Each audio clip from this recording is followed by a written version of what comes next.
ইচ্ছে ফোন বের করে কল করতে যাচ্ছিল পুলিশকে। পাশ থেকে সাফওয়ান বলে উঠল, ও হ্যালো, এখানে নিউ চার্জের নম্বর লিখবে। ইচ্ছে একবার তীক্ষ্ণ দৃষ্টি ছুঁড়ে ডায়াল করতে যাচ্ছিল। সাফওয়ান ওর সামনে একটা কার্ড তুলে ধরল। ওটা দেখে এক প্রকার হতভম্ব হয়ে রইল ইচ্ছে। আইডি কার্ড সাফওয়ানের। ইচ্ছে কান থেকে ফোন হাতে নেমে আসলো স্বয়ংক্রিয়ভাবে। তীব্র অবিশ্বাসে ইচ্ছে আশেপাশে তাকালো। ও মুখ থেকে কোনো মতে বেরোলো, how can you with the. আগের দিন তমা খেতে এসেছিল এখানে, তো তোকে ওর পরিবারের জন্য খাবার প্যাক করে দিতে বলেছিল। আর তার জবাবে তুই ওকে কি বলেছিলি বলতো আরেকবার, আমিও একটু শুনি। প্রাপ্তর কথায় ইচ্ছে তাকালো ওর দিকে। টেবিলের উপর উঠে চেয়ারে পা রেখে বসেছে প্রাপ্ত। দু হাতের কোনোই হাঁটুতে ঠেকিয়ে বেশ আগ্রহ নিয়ে ওইটারকে জিজ্ঞাসা করলো ও কথাটা। ওইটার ছেলেটা টালমাল হয়ে দাঁড়িয়ে। প্রাপ্ত দেয়া 14টোকে এলোমেলো করে দেওয়ার জন্য যথেষ্ট ছিল। তার উপর এই প্রশ্ন। ছেলেটা গালে হাত রেখে কম্পিত কণ্ঠে বলল, আমি কাউকে কিছু বলিনি প্রাপ্তি ভাই, কইতাম। আমি ওদের কারোর নামে অব্দই জানি না ভাই, কিছু বলিনি। শর তুই, আমি কি চিনিস না? জোরে জোরে মাথা নেড়ে না বোঝালো ছেলেটা। প্রাপ্ত এক কোণে দাঁড়িয়ে থাকা বছর 15-16 এক মেয়েকে ইশারা করলো। পুরনো জামা গায়ে পরা মেয়েটা মাথা নিচু করে গুটিসুটি পায়ে এগিয়ে গেল ওর দিকে। মেয়েটার চেহারায় ভয়। প্রাপ্ত কিছু বলার আগেই হুড়মুড়িয়ে ওর পায়ে পড়ে গেল ছেলেটা। বলল, ভুল হয়ে গেছে ভাই, ভুল হয়ে গেছে। আপনি তো সবার ভাই হন, তার মানে আমারও ভাই হন। আমি যা বলছি ভুল বলছি ভাই, এবারের মতো ক্ষমা করে দিন। আর কোনোদিনও এমন হবে না ভাই, কোনোদিনও হবে না এমন কিছু। ইচ্ছে কিছুই বুঝে উঠতে পারছিল না, কি হয়েছে কি হচ্ছে কিছুই না। প্রাপ্ত মেয়েটার দিকে তাকিয়ে বলল, ও কি বলেছিল তোমা? তমা কেঁদে দিল এবার। মিষ্টি গিয়ে ওকে ধরে দাঁড়ালো। তমা কান্না থামিয়ে চোখ মুখ মুছে বলল, সেই ছোট্ট থাইকা দেখি সাদিক কাকা সবাই এমনে খাওয়ায়, প্রাপ্ত ভাইয়া খাওয়াইতে লাগছে কয় বছর হইল। আমি আসি নাই মেলা দিন। আগের দিন মা বলছিল তার নাকি ভালো মন্দ খাইতে মন চাইছে, তাই আইছিলাম। আর এই নোংরা লোক আমারে বলে এইসব খাওয়ানোর টাকা তো প্রাপ্ত ভাই দেয়, তার বিনিময়ে আমি তারে কি দিই। এই বদ লোকটা আরো মেলা জঘন্য কথা শুনাইছে আমারে প্রাপ্ত ভাই। ইচ্ছের বিস্মিত চাহনি বিস্ফোরিত চাহনিতে রূপান্তরিত হলো। বুঝতে কোনো অংশে বাকি রইল না ওর, এই বাচ্চাগুলোর খাবারের দায়ভার সামলানো মানুষটা অন্য কেউ নয়, স্বয়ং প্রাপ্ত। ছেলেটাকে মাল লাগানোরও যথেষ্ট ঘৃণ কারণ আছে। প্রাপ্ত পা সরিয়ে উঠে দাঁড়ালো। ছেলেটার কাঁধে টি শার্ট মুঠো করে তোমার পায়ের কাছে ফেলে দিয়ে বলল। ছেলেটা হাঁটু বয়সী মেয়েটার পা ভিক্ষুকের মতন জড়িয়ে ধরল। ছেলেটা অস্থিরভাবে বলল, প্রাপ্ত কেন কিসের বিনিময়ে কি করে তা জানতে চাওয়ার তুই কেউ নস। আগে ওর কাছে ক্ষমা চা। যা বলছি ভুল বলেছি বোন, ক্ষমা করে দাও আমাকে। আর কোনোদিনও বলবো না। ক্ষমা করে দাও প্লিজ, ক্ষমা করে দাও। তমা সরে দাঁড়ালো। প্রাপ্তকে বলল, ভাই ওরে কিছু কইরো না, ওর কিছু হইলে ওর মায়ের কষ্ট হইব, আর মা গো কষ্ট আমার সয় না। মুচকি হাসলো প্রাপ্ত। তোমার বিনুনি করা চুলের টান মেরে বলল, কপাল করে তোর মা তোর মতো মেয়ে পেয়েছে। তোমার ভালোভাবে পড়াশোনাটা শেষ কর, মাকে নিয়ে দেখা সব স্বপ্ন পূরণ হবে তোর, দেখিস। তমাও হাসলো। প্রাপ্ত ওইটারকে তুলে দাঁড় করিয়ে দিল। টি শার্টের ধুলো ঝেড়ে দিয়ে বলল, এরপর এমন কিছু শুনলে কৈফিয়ত দেওয়ার সুযোগ দেবো না তোকে, মনে রাখিস। এই বলে প্রাপ্ত এক পলক ইচ্ছের দিকে তাকালো, তারপর সোজা গিয়ে বাচ্চাগুলোর সাথে খেতে বসে গেল। ওর প্লেট থেকে নিয়ে দিয়ে আনন্দ করে খেতে লাগলো ওদের সাথে। সাফওয়ান, অরিত্রা, মাহিমও গিয়ে বসলো সেখানে। স্তব্ধ হয়ে দাঁড়িয়ে রইল ইচ্ছে। ওর ধারণার সবটা কেমন যেন উল্টে গেল না? সেই দিনও তোমার ধারণা আজকের মতোই ভুল ছিল ইচ্ছে। মিষ্টির কথা ইচ্ছে পাশ ফিরল। মিষ্টি মৃদু হেসে বলল, মিষ্টি ঘরের ফাউন্ডার প্রান্তর বাবা সাদিক আঙ্কেল। ওই অনাথ আশ্রমের প্রথম দিকের অনাথ শিশুদের দলের মধ্যে আমি, অরিত্রা, সাফওয়ান, মাহিন আমরাও ছিলাম। ইচ্ছের বিস্ময় বাড়ল আরও। এই মেয়েটা অনাথ, ওরা চারজনই বাবা মা হারা। ভাবতে কোথাও দম থেমে আসছে ওর। মিষ্টি বলল, জানি না কেন যেন আঙ্কেলের আমার নামেই আশ্রম খোলার ইচ্ছে ছিল। এখনো অবধি মিষ্টি ঘর আমারই নামেই। আমরা অনাথ, তবে সাদিক আঙ্কেলের জন্য কোনোদিনও বাবা মায়ের কমতি মনে হয়নি। অরি, সাফওয়ান, মাহিন, আমরা একে অপরকে পূর্ণ করেছি। এই যে সাফওয়ান, ও কিন্তু পুলিশে আছে আর অফ ডিউটিতে আমাদের সাথে রাস্তায়। এই যে অরি কল সেন্টারে জব করে, বাকিটা বক বক আমাদেরই সাথে। ওই মাহিন, এই ব্যাটা মোবাইল কোম্পানিতে চাকরি করে। আমিও এজা নার্স, ডিউটি পালন করি এখানকার হসপিটালে। এইটুকু বলে থামল মিষ্টি। তারপর প্রাপ্তর দিকে মুগ্ধ দৃষ্টি আটকে বলল, এই যে সাদমান ইনাপ প্রান্ত, ভার্সিটি আমাদের ব্যাচের টপারও, রেজাল্টের গোল্ড মেডেলও আছে ওর। এইচএস থেকে চাকরির অফার এসেছিল ওর জন্য, আর সেই সব সোনালি ব্যাকগ্রাউন্ডকে পিষে হিরক উজ্জ্বল ভবিষ্যৎকে অবজ্ঞা করে দিয়ে আমাদের সাথে এখানে বাবার তৈরি মিষ্টি ঘর চালাবে, আর বাবার আদর্শের জন্য সমাজের অপকর্ম থামাবে বলে এখানে পড়ে আছে। কাঁধে ব্যাগের ফিতেটা শক্ত করে ধরল ইচ্ছে। প্রাপ্তর ব্যাকগ্রাউন্ড এমন হতে পারে কল্পনাতেই ছিল না ওর। মিষ্টি বলল, সেই দিন ওই বয়স্ক লোকটা এক ফুলকুড়নিকে বাজে স্পর্শ করেছিল বলে প্রান্ত তাকে মারছিল। দোষটা ওই লোকটার ছিল ইচ্ছে। ওনার কাজ সহ্য হয়নি প্রান্তর, তাই ও আসলে প্রান্ত ওর কাজে কারোর ইন্টারফেয়ার পছন্দ করে না, তাই সেই দিন ওভাবে তোমাকে ধাক্কা দিয়েছিল। অবশ্য যদি বুঝতে পারতো তুমি কোনো মেয়ে, তাহলে ঘটনাটা এভাবে ঘটতো না। এই জন্য তুমি সবার সামনে ওর কলার ধরেছ, দুবার ওর গায়ে হাত তুলেছ। সেটাও ইগোতে হার্ট করেছে। তাই তোমার গিটারটাও ওকে ভুল বোঝো না প্লিজ। পুরোটাই মিসআন্ডারস্ট্যান্ডিংয়ের জন্য ঘটেছে। দোষ হয় তোমাদের দুজনের, নয়তো তোমাদের কারণ নয়। Don't make it more please ইচ্ছে, প্লিজ। ইচ্ছে আস্তে ধীরে ঘুরে প্রাপ্তর দিকে তাকালো। প্রাপ্ত লেগ পিস নিয়ে খাইয়ে দিচ্ছে ওর পাশে বসা বাচ্চাটাকে। ইচ্ছে সোজা গিয়ে ওর পাশে দাঁড়ালো। ইচ্ছে আবারও অপমান করতে এসেছে ভেবে প্রাপ্তর টিস্যু দিয়ে হাত মুছে উঠে দাঁড়ালো। ওকে অবাক করে দিয়ে ইচ্ছে বলল,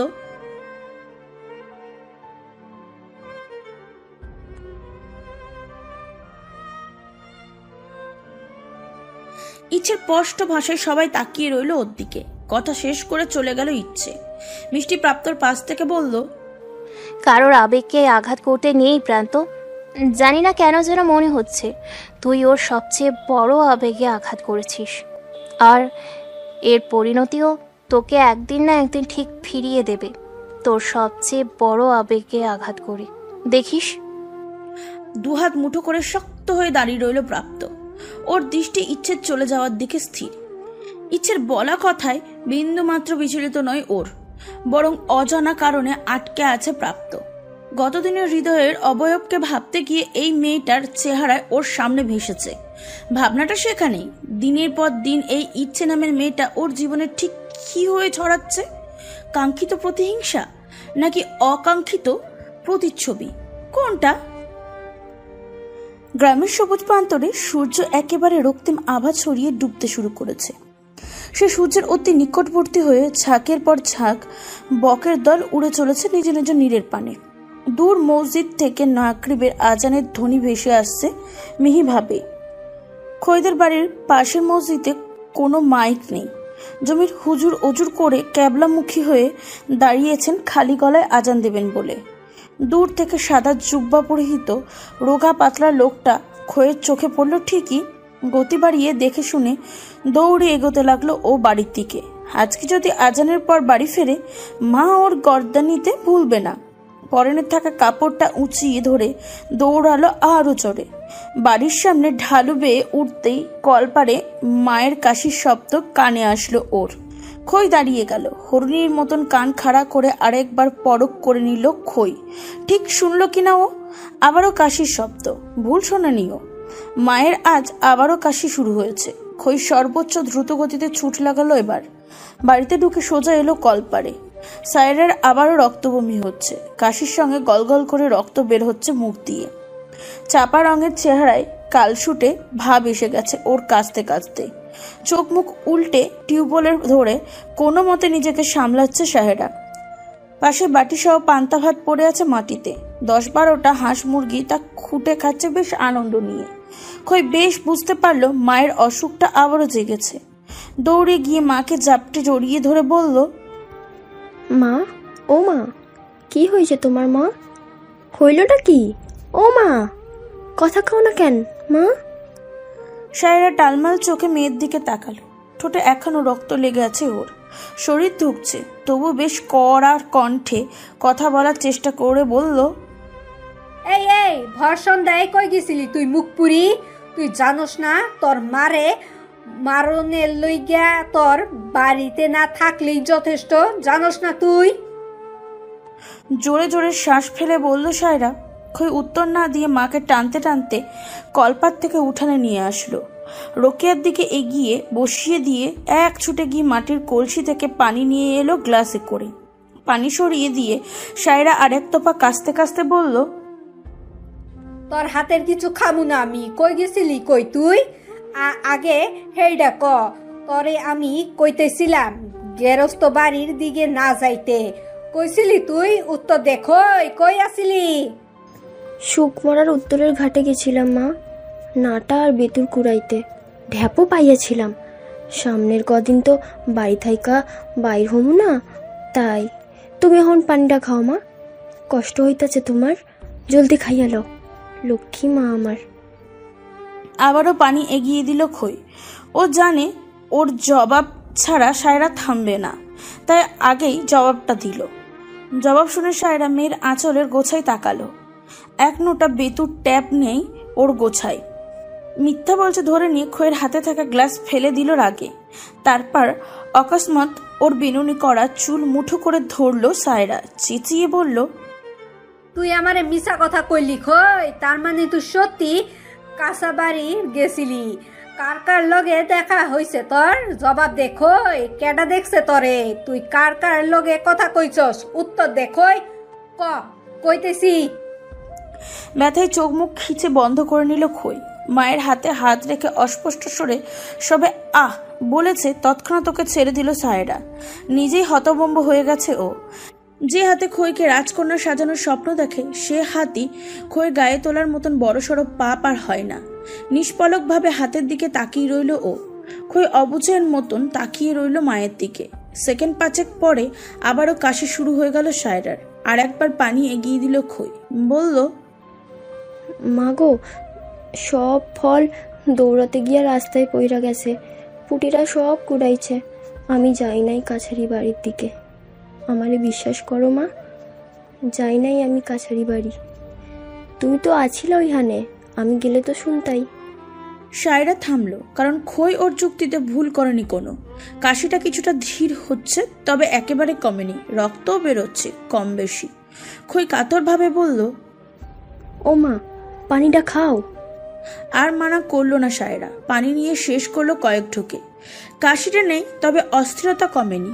খই কাপড়ের আঁচল বের করে মায়ের চোখ মুখ মুছিয়ে দিয়ে বলল, ও মা, বরুণ কাকার দাওয়াইখানায় গিয়া নিয়া যাই তোমারে, চলো। আজকে মেলা রক্ত পড়ছে, আইজ মানা কইরো না মা, চলো যাই, চলো। লাগবো না। এতক্ষণ শক্ত থাকলো, এবার কেঁদে দিল খই। কোনোদিনে ওর এই দাওয়াখানা যাওয়ার কথা রাখলো না সায়রা। মাকে নিয়ে ভয় হয় ওর, সেটা এই কঠোর মানুষটা বোঝেই না। সায়রা কপাল কুঁচকে বলল, কাঁদছিস কেন? তোমারে লইয়া আমার ভয় হয় মা। কেন তুমি দাওয়াখানায় যাইতে চাও না? এমন অসুখ নিয়া কেন কষ্ট দাও নিজেরে? কেন এত চিন্তায় রাখো আমারে? কি হইব দাওয়াখানায় গেলে? আর কতদিন তোমার এমন রক্তবমি দেখো মা, আমার কষ্ট লাগে তো।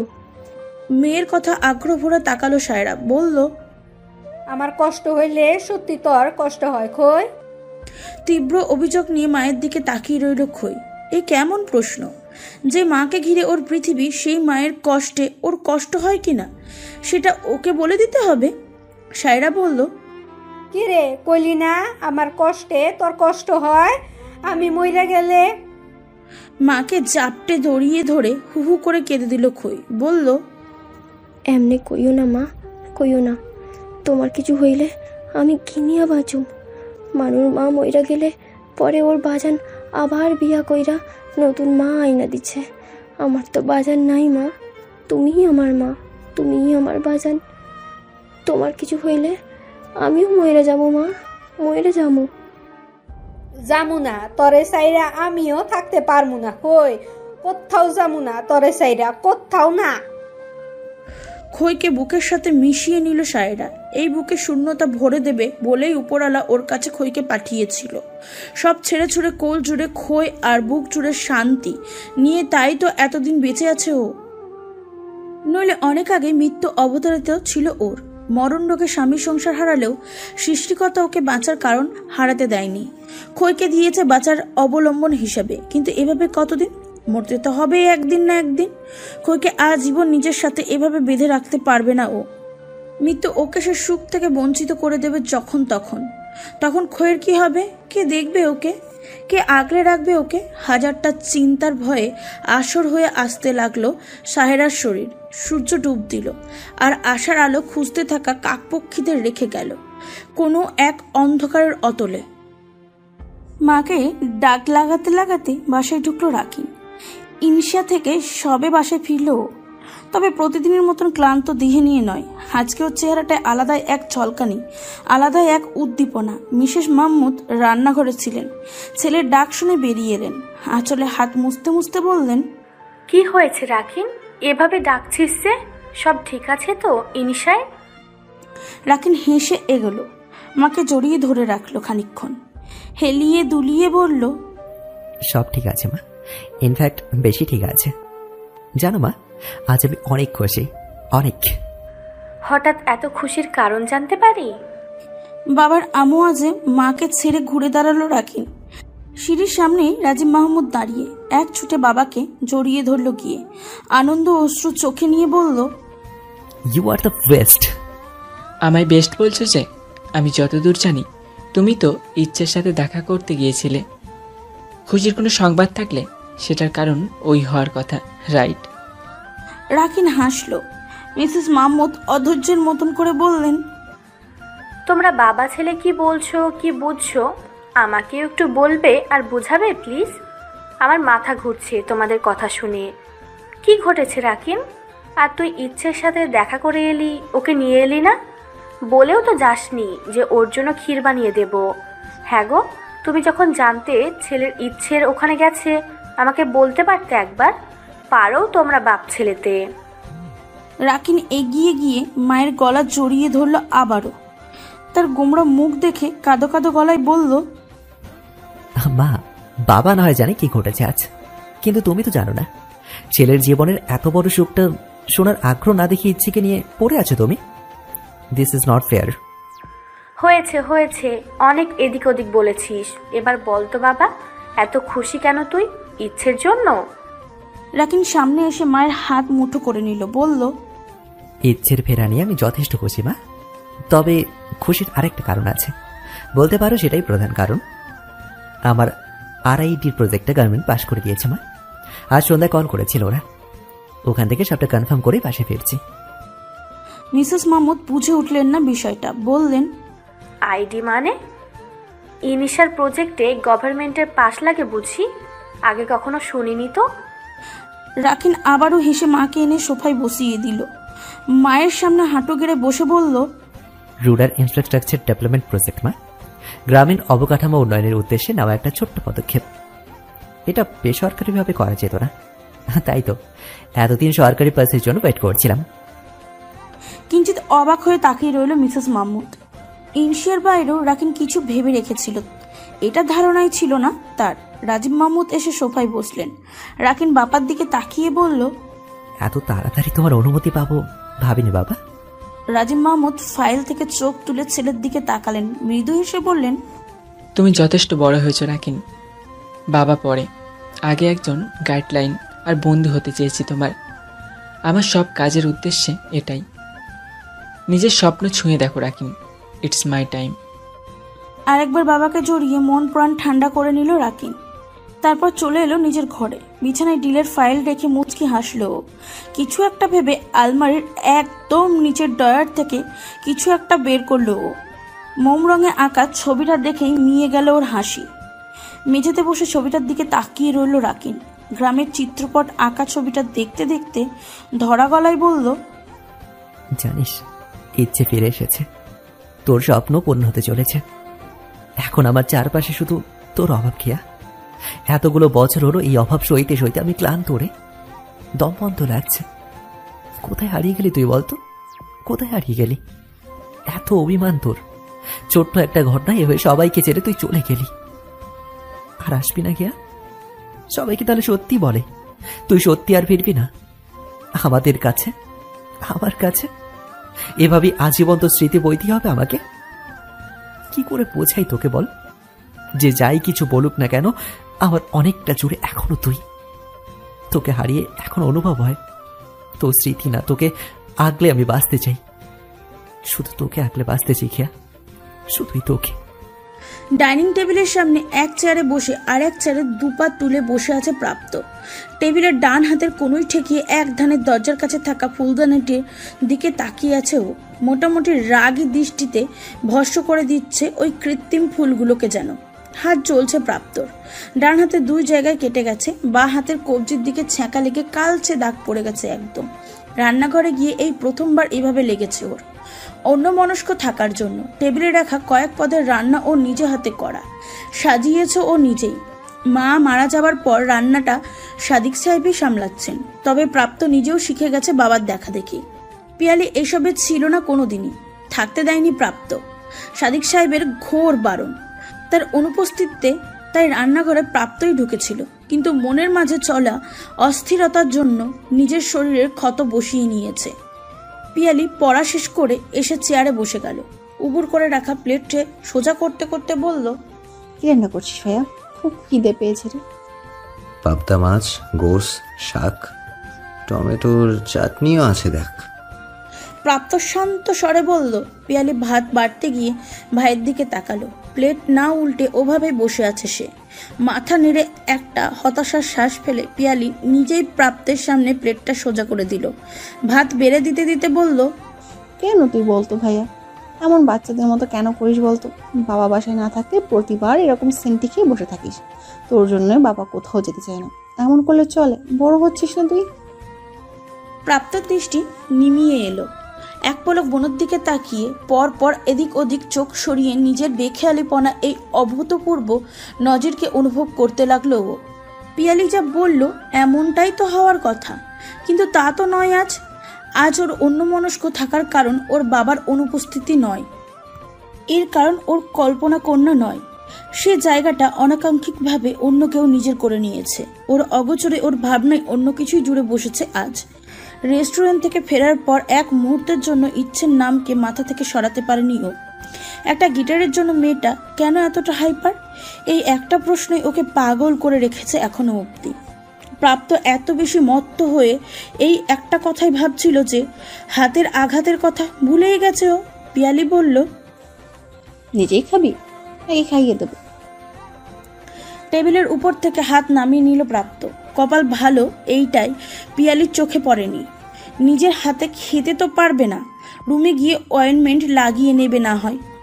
এখন কোনো মতেই এগুলোকে পিয়ালির চোখে পড়তে দেওয়া যাবে না।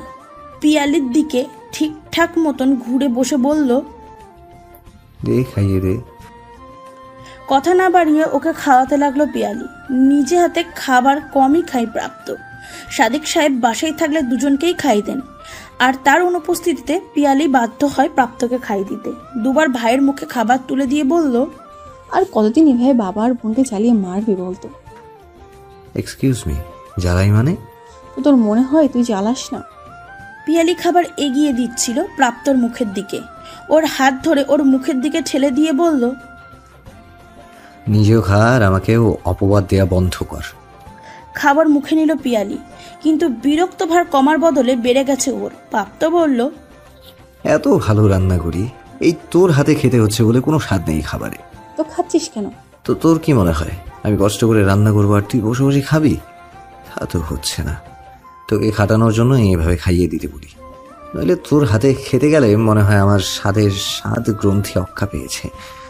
তাহলে এক কাজ কর, বিয়েটা করে নে অ্যাজ সুন অ্যাজ পসিবল। বইয়ের হাতে খেতে গেলে আর স্বাদ গ্রন্থি অক্কা পাবে না, দেখিস। প্রাপ্ত নির্বিকারভাবে বলল, জানি সেটা, আমি তোকে বলতে হবে না, তবে এত সহজে তোর ছুটি নেই। আমিও সেটা জানি, এত সহজে ভাবি পাচ্ছি না আমি। যা অ্যাটিটিউডে বাইরে চলিস তুই, মাঝে মধ্যে তো মনে হয় কোনো গ্যাংস্টারের বোন আমি। গ্যাংস্টার শব্দটা শুনে প্রাপ্ত কিছুক্ষণ তাকিয়ে রইল বোনের দিকে। চোখ সরিয়ে নিয়ে টেবিলের নিচে রাখা হাতের ক্ষতর দিকে তাকালো। এই শব্দটা একমাত্র ইচ্ছেই ওর সামনে ব্যবহার করেছে, তাও একবার না, বেশ কয়েকবার। পিয়ালি ভাইকে আবারও অন্য মনস্ক দেখে কপাল কুঁচকে বলল, কিরে আবার কি হলো? আচ্ছা বিয়ালি, আবেগ তো শুধু জীবন্ত কারো প্রতি হয়, তাই না? কোনো প্রাণহীন জিনিস কি করে কারো আবেগ হয় বলতো? এমনটা হতে পারে, এমনটা হওয়ারই বা কি কারণ বলতো? পিয়ালির কুচকানো কপালে আরো কুচকে এলো। এত ভারী কথা আর আগে প্রাপ্তর মুখে শুনেছে বলে মনে পড়ে না ওর। প্রাপ্ত অন্য কোনো দুনিয়ায় হারিয়ে আছে, এটা বুঝলো ও। নিজের ক্ষুদ্র জ্ঞানকে বার দুয়েক ধাক্কা মেরে উত্তরে বলল, হয়তো প্রাণহীন জিনিসটা জীবন্ত কারোর সাথে সম্পর্কিত, তাই জীবন্ত মানুষটার সাথে ওই প্রাণহীন জিনিসটারও আবেগ হয়ে গেছে। প্রাপ্ত তৎক্ষণাৎ ওর দিকে তাকালো। কিছুটা চমকে উঠেছে পিয়ালি। ভ্রু নাচিয়ে ভাইকে জিজ্ঞাসা করলো কি হয়েছে। জবাব না দিয়ে উঠে দাঁড়ালো প্রাপ্ত। গ্লাসের পানিটা শেষ করে বোনের দিকে ফিরে বলল, খাওয়া শেষ কর, আমি মিষ্টিকে আসতে বলছি। পড়া শেষে ওর সাথেই ঘুমাতে যাস, আসতে দেরি হবে। রুমে গিয়ে পরনে থাকা টি শার্টের উপর একটা শার্ট পরে নিল প্রাপ্ত। বোতাম লাগালো না একটাও। দু হাত ফোল্ড করে কোনোই অবধি রেখে বাইকের চাবিটা নিয়ে বেরিয়ে গেল ও। কিছুই বুঝে উঠতে পারলো না পিয়ালি, তবে ভাইয়ের স্বভাব বেশি ভালো মতোই জানে ও। বাসার সামনে রোডের ওপার থেকে মিষ্টির আসতে 2 মিনিটও লাগবে না। নিজের মতন করে খাওয়ায় মনোযোগ দিল ও। রাত 2:45। কিচেন ড্রয়িং রুমের মাঝামাঝি কাউচে বসে ইচ্ছে বেশ মজা করে কাপ নুডলস খাচ্ছে। বাসায় ফেরা অবধি যে বাসার খাবার থাকবে না, নাফিজা বেগম রাখবেন না, এটা বেশ ভালো মতোই জানে ও। তাই কিচেনের সবচেয়ে আপন জায়গা কয়েক বক্স কাপ নুডলস এনে রেখেছে আগেই। বেশিরভাগ রাতেই না খেয়েই ঘুমিয়ে পড়ে ও। প্রোগ্রাম পার্টি এসবের তাগাতায় মাসে 1-2 বার বাসায় রাতে খাওয়া হয় হয়তো, তখন নিজে হাতে পানি গরম করে কাপ নুডলস খায়। রান্নাবান্নার দক্ষতা এই অবধিই ওর। আর এতে নিজেকে নিয়ে গর্ব করতে ভোলে না ইচ্ছে। একদম ওর পায়ের নিচের ফ্লোরে একটা বিদেশি কুকুর শুয়ে। এটা এনেছিলেন নাফিজা বেগম। নিজের মেয়েকে হারিয়ে সৎ মেয়ের প্রতি প্রতিশোধ প্রিয়া জমিয়ে কুকুর পুষতে চেয়েছিল সে। বেশ আদর যত্ন করত কুকুরটাকে, নাম দিয়েছে টমি। তবে টমি আবার তার চেয়ে ইচ্ছেকে বেশি ভালোবাসে, এই জন্য ওকেও বাসা ছাড়া করতে চেয়েছিল উনি, কিন্তু নওশাদ সাহেবের জন্য হয়ে ওঠেনি। ইচ্ছে কাটা চামচের নুডলস বাঁচাতে বাঁচাতে বলল, টমি আর ইউ ঘুমিয়ে গেছিস টমি?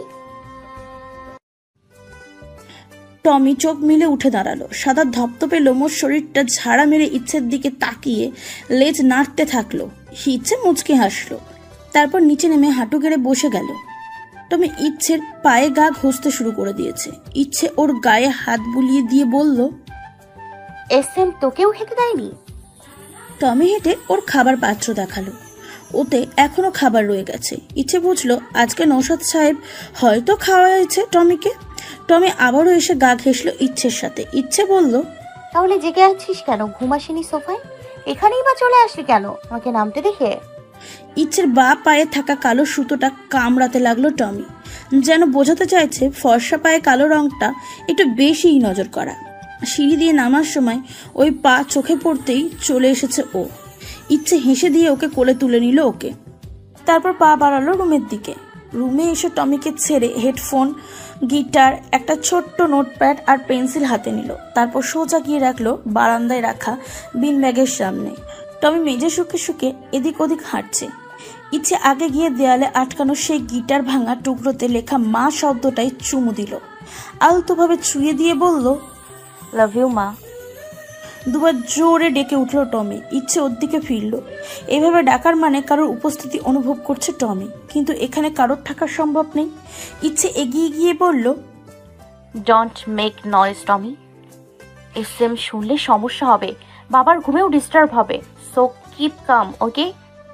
টমি থামলো, কিন্তু মেজে সখা আর পায়চারি থামালো না। ইচ্ছে বিন ব্যাগে বসে কানে হেডফোন গুঁজে দিল, চোখ বন্ধ করে গিটারে কিছুক্ষণ এমনই টুংটাং করতে লাগলো। তারপর সুর তুলতে লাগলো নিজের মতো করে। সে সুর মিলিয়ে গাইলো,